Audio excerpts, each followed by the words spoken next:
પુરુષોત્તમ ભગવાનની જય.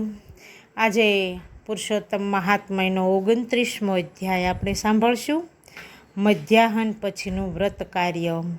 શ્રી નારાયણ પ્રભુ શ્રી મુખેથી બોલ્યા, હે દેવર્ષિ, વ્રત કરનારે પ્રાતકાળે પૂજા ધ્યાન આદિ કર્યા બાદ મધ્યાહન કાળે શું કરવું જોઈએ એ હું તને જણાવી રહ્યો છું. આ પવિત્ર માસમાં મધ્યાહન કાળે પંચમહાયજ્ઞ કરી અન્નનું બલિદાન મૂકવું, અતિથિને ભોજન કરાવવું, ગાય કાગ તથા શ્વાનને ભોજન આપવું, ત્યારબાદ પૂર્વ મુખે બેસી અને ભોજન કરવું. ભોજન શરૂ કરતાં પહેલાં થાળીની આસપાસ હાથ વડે પાણીની ધારાવાળી કરી ચોખાની 3 ઢગલી મૂકવી, અથવા તો જે ભોજન તૈયાર હોય એમાંથી થોડું થોડું મૂકવું. ભોજનથી તૃપ્ત થયા બાદ પ્રભુની પાવન કથાનું શ્રવણપાન કરવું. જે બ્રાહ્મણ ત્રિકાળ સંધ્યા કરે છે તેનું બ્રહ્મ તેજ વધે છે.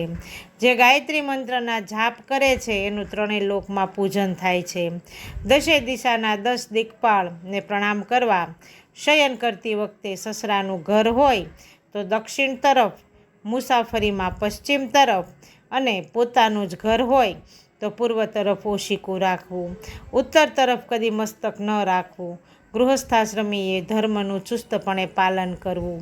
સ્ત્રીએ પરપુરુષ સાથે અને પુરુષે પરસ્ત્રી સાથે અત્યંત મર્યાદા જાળવવી. માંસ મદિરાને સ્પર્શ ન કરવો. પોતાના આપ્તજનો પ્રત્યે પ્રેમ ભાવ રાખવો. પુરુષોત્તમ માસનું વ્રત કરનારે આ તમામ ધર્મોનું સદા પાલન કરવું. આ સાથે અહીં 29મો અધ્યાય સમાપ્ત થાય છે. બોલો પુરુષોત્તમ ભગવાનની જય.